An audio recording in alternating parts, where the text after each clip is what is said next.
Binaguri checkpost में भारतीय भूतपूर्व सैनिक बिनागुड़ी यूनिट के 34वें वार्षिक सम्मेलन आज गरिमामय वातावरण में संपन्न हुआ।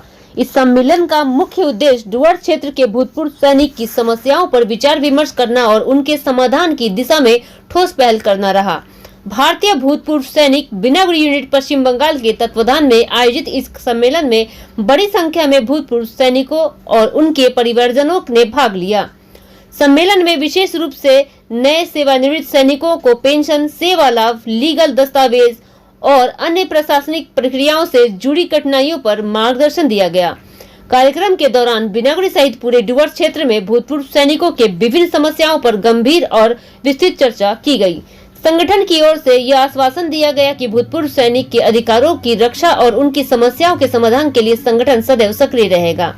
कार्यक्रम के मुख्य अतिथि लेफ्टिनेंट कर्नल मोहम्मद गाफर ने अपने संबोधन में कहा कि सेवानिवृत्ति के बाद सैनिकों को कई प्रकार की कानूनी और प्रशासनिक चुनौतियों का सामना करना पड़ता है। उन्होंने कहा कि ऐसे समय में भारतीय भूतपूर्व सैनिक संगठन एक मजबूत मंच के रूप में कार्य करता है और सैनिकों को उचित मार्गदर्शन प्रदान करता है। इस अवसर पर भारतीय भूतपूर्व सैनिक बिनागुड़ी यूनिट के सभापति हेम कुमार थापा, नवीन राय सहित संगठन के अन्य पदाधिकारी भी प्रमुख रूप से उपस्थित रहे। सम्मेलन में वर्तमान में सेवारत सैनिक और समाज के गणमान्य व्यक्तियों का भी सहभागिता रही है। विशेष रूप से रिटायरमेंट के बाद की प्रक्रियाओं में होने वाली त्रुटियों को सुधारने और सभी भूतपूर्व सैनिकों को उनकी अधिकार और सुविधाओं समय पर दिलाने के दिशा में बल दिया गया। सम्मेलन का समापन भूतपूर्व सैनिकों के कल्याण, एकता और आपसी सहयोग की भावना के साथ किया गया। बिनागुड़ी चेकपोस्ट के भूतपूर्व सैनिकों का 34वां वार्षिक सम्मेलन संपन्न। देखते रहिए एनआई डुवर्स न्यूज़। बात के बीच में एक कविता की सहायता लेता हूँ। सितारों के आगे जहाँ और भी है, सितारों के आगे जहाँ और भी है, अभी इसके इम्तिहान और भी है। तू शाही है, परवाज है, काम तेरा। फौजी को शाही बोलते हैं। तू शाही है, परवाज है, काम तेरा।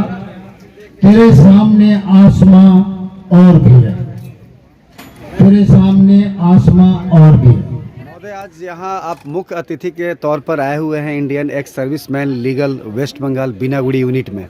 क्या संदेश देना चाहते हैं भूतपूर्व सैनिकों को जिससे उनकी जीवन शैली बेहतर हो सके? श्रीमान, मैं lieutenant colonel Mohammad Gaffar, president IESL unit Siliguri subdivision, आज मुख्य अतिथि के रूप में बिनागुड़ी ISL यूनिट में आया हूँ। हम सब एक्स सर्विसमैन के लिए कार्य करते हैं और जब वो सर्विस में होते हैं तो वो अपने डॉक्यूमेंटेशन के बारे में कुछ ख्याल नहीं रखते हैं। जो आर्मी है, वो किसी भी जवान है, वो last man standing on the border में अपने हिम्मत और साहस से कार्य करता रहता है। रिटायरमेंट के आने के बाद उसकी सुख सुविधाओं का जो राज्य स्तर पर कोई कार्रवाई होती है या नहीं होती है, जैसे कि उसका डॉक्यूमेंटेशन, आधार कार्ड, स्वास्थ्य साथी कार्ड, किसी ज़मीन का डॉक्यूमेंटेशन, पेंशन के कार्य के लिए या स्वास्थ्य सुविधाओं में कोई दिक्कत होती है, जिसकी मदद ISL यूनिट के थ्रू किया जाता है। जी महोदय, आपका परिचय? मैं लेफ्टिनेंट कर्नल मोहम्मद गफ्फार, सेवानिवृत्त, सिलीगुड़ी। सर, आज जो आप लोगों ने 34वां एनुअल प्रोग्राम रखे हैं, इसका मुख्य उद्देश्य क्या है? ये आज का जो 34वां जो वर्षगांठ ISL बिनागुड़ी यूनिट का मुख्य उद्देश्य ये है कि ये संगठन हमारा 1991 से चल रहा है, तो आज ये स्टैंडर्ड में आके हम ये कर पा रहे हैं। इसका मेन उद्देश्य ये है कि हम आपस में एकजुट रहें। हम रिटायरमेंट है, इसमें विडो है, कोई डिपेंडेंट भी है, तो इनको अच्छी तरह से, यानी कि उनका मदद के लिए कोई भी समस्या आए, चाहे हेल्थ संबंधी हो, चाहे कैंटीन संबंधी हो, चाहे स्कूल संबंधी हो, किसी भी संबंध में कोई समस्या आए तो इसको सुलझाने के लिए हम एकत्रित होकर इसको हमारा कमेटी, हमारा संस्था उनको दूर करता है। तो हम साल में एक बार ये क्या करते हैं, एनुअल जनरल मीटिंग करते हैं, जो कि सभी का उपस्थिति रहती है, इसलिए हम करते हैं। बाकी ये संस्था में यानी कि साल में 4 मीटिंग, जनरल मीटिंग होता है, क्वार्टरली मीटिंग होता है और बीच में इमरजेंसी का मीटिंग भी होता है। और तीसरा चीज़, हम किसी भी देश के स्थिति में, एरिया के स्थिति में किसी भी अगर समस्या है तो उस समस्या को हम क्या करते हैं, मिल करके समाधान करने का कोशिश करते हैं। जैसे मैंने कहा पहले, कोई इससे पहले बाढ़ ग्रस्त हुआ था, उसमें भी हम एकदम शामिल होकर के उनका समस्या को काफ़ी हद तक हम लोगों ने हल किया है। घर घर में जाके उनको छोटा जितना हमारे तरफ से हो सका, कपड़ा, पैसा, राशन, ये भी हमने उनको वितरण किया है। इसका एक ही उद्देश्य नहीं, बहुत सारे देश सेवा करके आए हैं, तो यहाँ भी हमारा यही उद्देश्य है कि हम भी यहाँ पर आके भी हम अपना संस्था, अपना समाज, अपना गांव को हम कुछ इनको मदद कर पाए। यही बड़ा बहुत बहुत जो आप लोगों ने जो हमारा ये छोटा सा टाइम में आके हमको समय दिया है, ये मीडिया के माध्यम से मैं ये बताना चाहता हूँ, जितना भी इर्द गिर्द में जो हमारा एक सर्विसमैन जो रिटायर होकर आके बैठे हैं गाँव देहात में कहीं भी, जो वहाँ खबर नहीं पहुँचता है, तो आपसे मैं गुंजारिश है कि ये कहीं भी है तो हमारे संस्था में आके जुड़े। हम आपका जितना हो सकता है, आपका जो प्रॉब्लम है उस समस्या हम हल कर सकते हैं। घर में बैठ के इसको हल नहीं हुआ। कई ऐसा हमारे पास बुजुर्ग एक्सपेरिमेंट है जो कि उनके पास अभी कोई किस्म का फैसिलिटी लिया ही नहीं, आया हुआ 15 साल हो गया, किसी का 12 साल हो गया, न तो उसका ECHS कार्ड है, न उसका कैंटीन कार्ड है, न इसको ESM सेल कहाँ है ये भी पता नहीं है।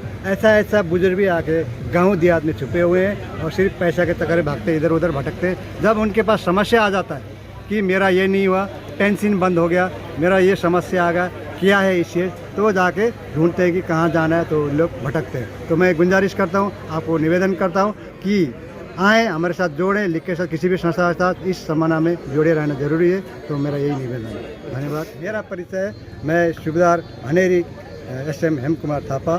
मैं 2012 में रिटायर हुआ था, उसके बाद 2016 से मैं इस संस्था में जुड़ा हूँ और इस संस्था को मैं गाइडलाइन करके चल रहा हूँ। क्या कहना चाहेंगे, आज 34वां एनुअल मीटिंग आप लोगों का हुआ एक्स भूतपूर्व सैनिकों का, आपका क्या संदेश है?